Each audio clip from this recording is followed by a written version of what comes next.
In the name of Allah, the most gracious, the most merciful. The Alchemy of Happiness. By Muhammad Al-Ghazali. Chapter 3, On Knowledge of the World.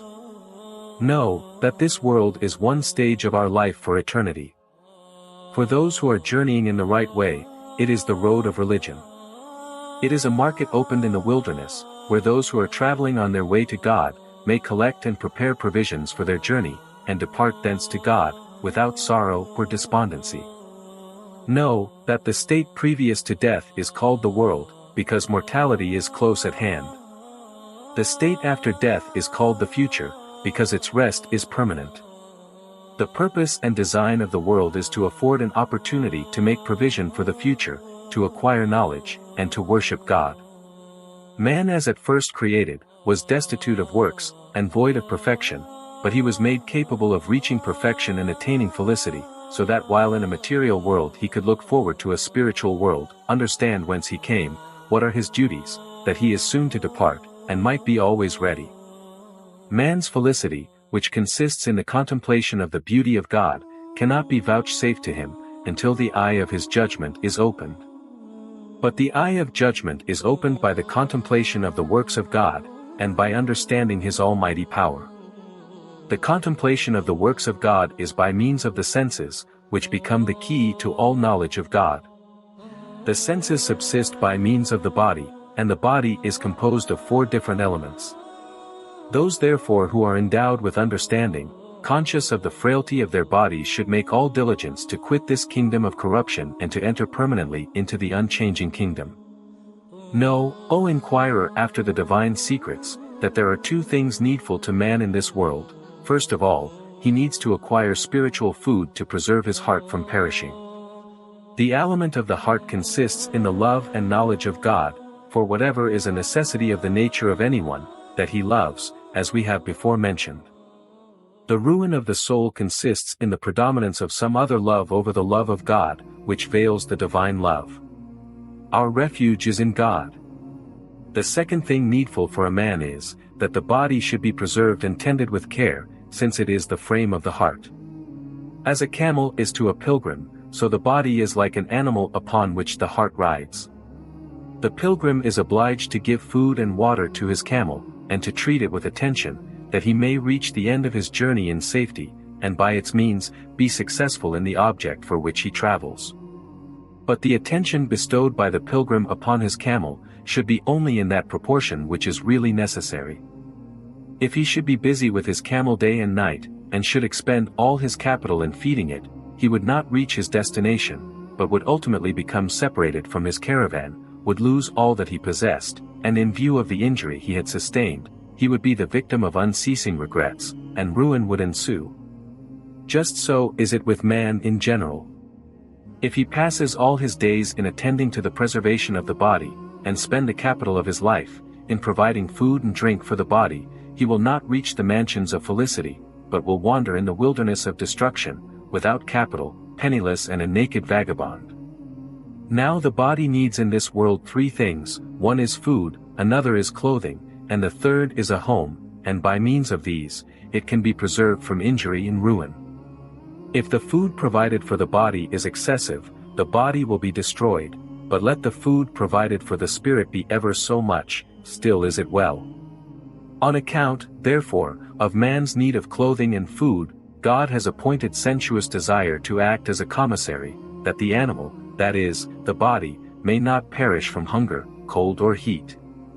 But as desire, under the control of the animal soul, would not be satisfied with a sufficient quantity, but would crave to spend its life in eating and drinking, God afterwards committed the animal soul into the charge of the reason, that desire might not transgress the proper limits. Yet as the animal soul and desire, on account of their intimate relations with the body, are so essential to it, their influence would still have been predominant. But God, the Holy Defender, in accordance with his bounteousness and grace, my mercy has surpassed my anger, has sent his law by the tongues of prophets, that it might become strength to the reason, and prevent the animal soul and desire from passing beyond the due limits, and on the contrary might dispose the soul to rest satisfied with the degree of energy and force necessary for it, and by learning the design for which it had come into the world, might spend its days accordingly. After you have learned, O student of the divine mysteries, what this world and its meaning really is, it is important that you should look at the world in detail.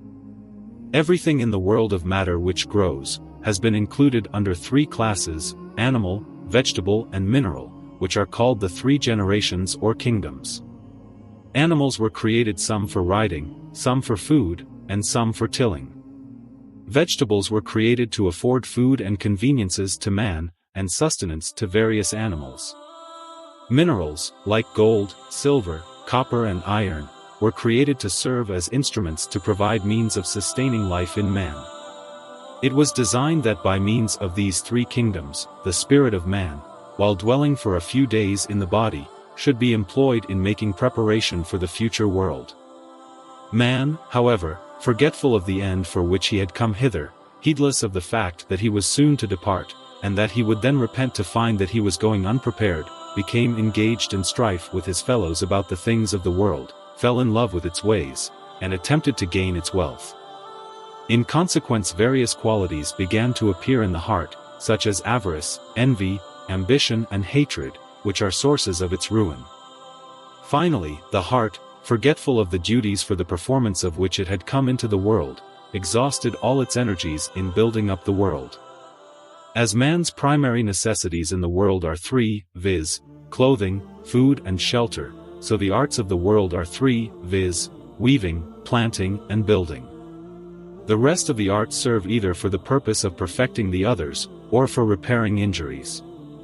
Thus, the spinner aids the work of weaving, the tailor carries out that work to perfection, while the cloth dresser adds beauty to the work. In the arts, there is need of iron, skins and wood, and for these many instruments are necessary. No person is able to work at all kinds of trades, but by the will of God, upon one is devolved one art and upon another two, and the whole community is made dependent, one member upon the other. When avarice, ambition and covetousness hold sway in the hearts of men, because some are not pleased to see others obtain honors, and because they do not endeavor to quell their wants, envy and hatred arise among them. Each one, dissatisfied with his own rights, plots against the property and honor of his fellows.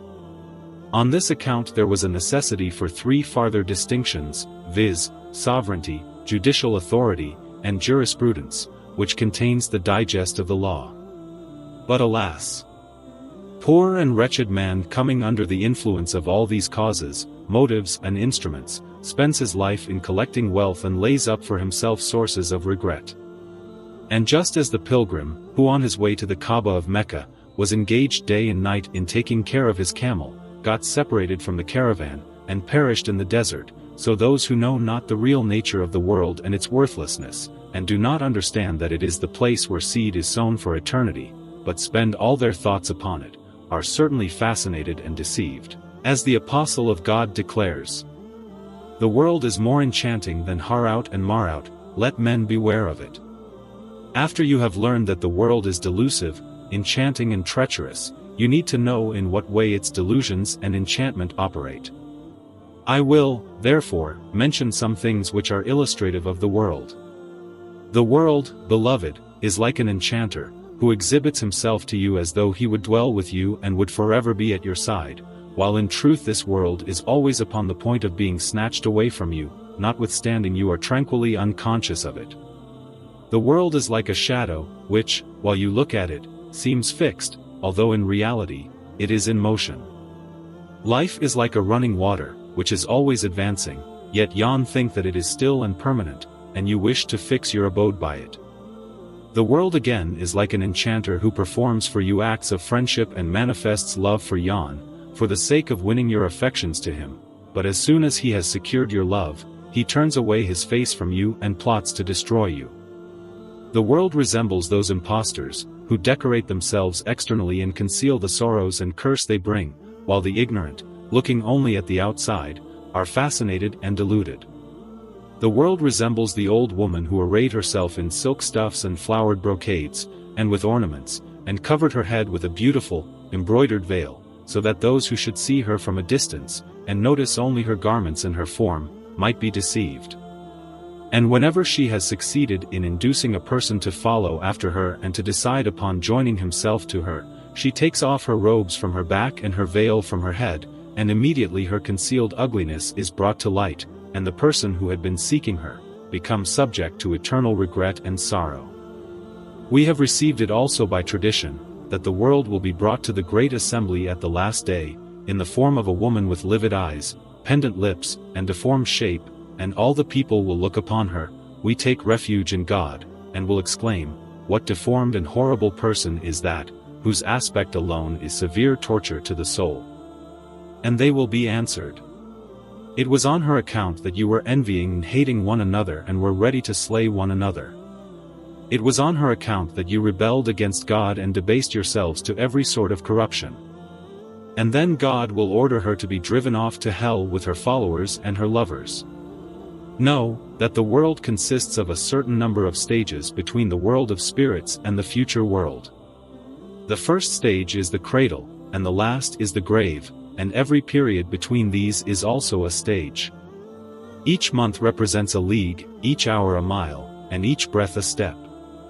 It is always flowing on like running water.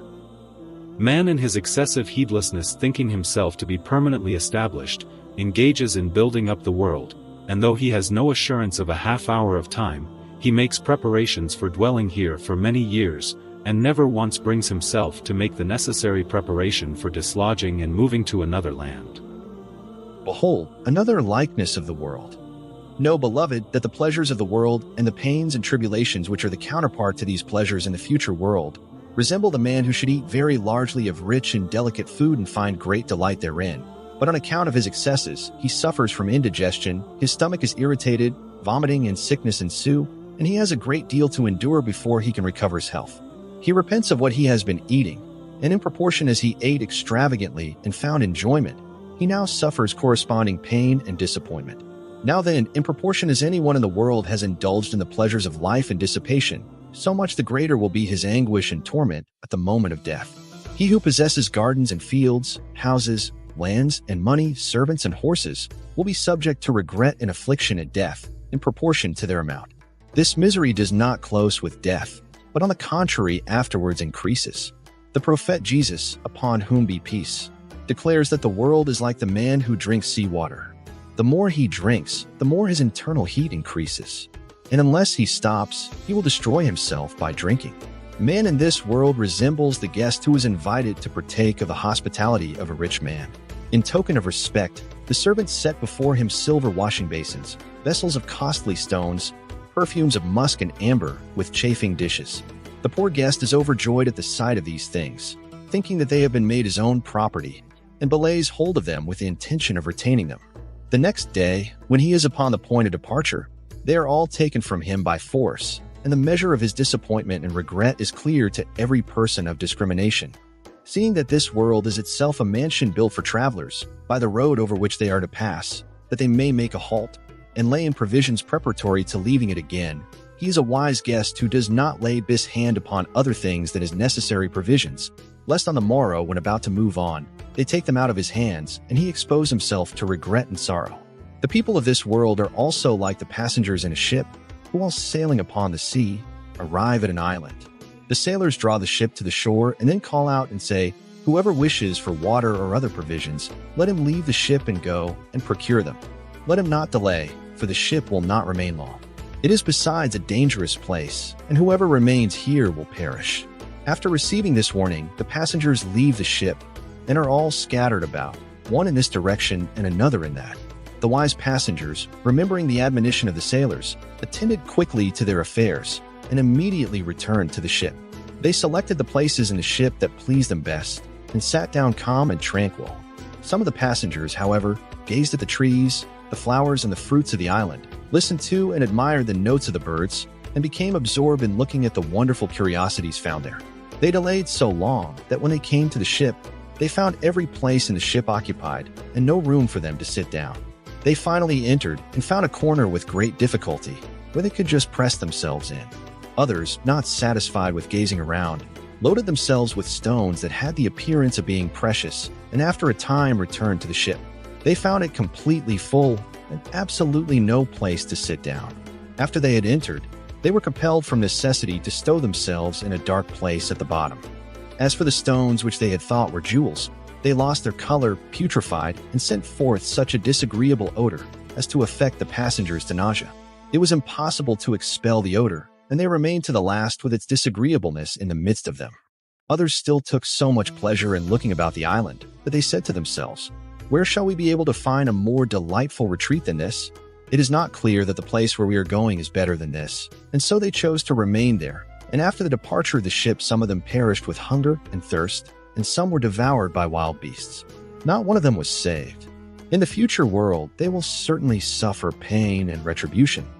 Do not suppose, beloved, that everything in the world is to be despised, for there are some things that are estimable and valuable which belong to the world, viz., knowledge, worship, war in defense of the faith, and abstinence, and also a sufficiency of food, drink and clothing, marriage, domestic shelter, and other things, seeing that they are helps on the journey to the future world and in the path of knowledge. They are all of them exceedingly important and necessary. Delight in knowledge, delight in worship, delight in prayer, and delight in communion with God are things of this world, but still they are for the sake of the future world. It follows, therefore, that the pleasures of the world are not all of them blamable, but only those which entail punishment in the future world, or which are not in the path to paradise. And so the apostle declares, "The world is a curse, and all that is in it is a curse, except the remembrance of God and that which is the object of his love."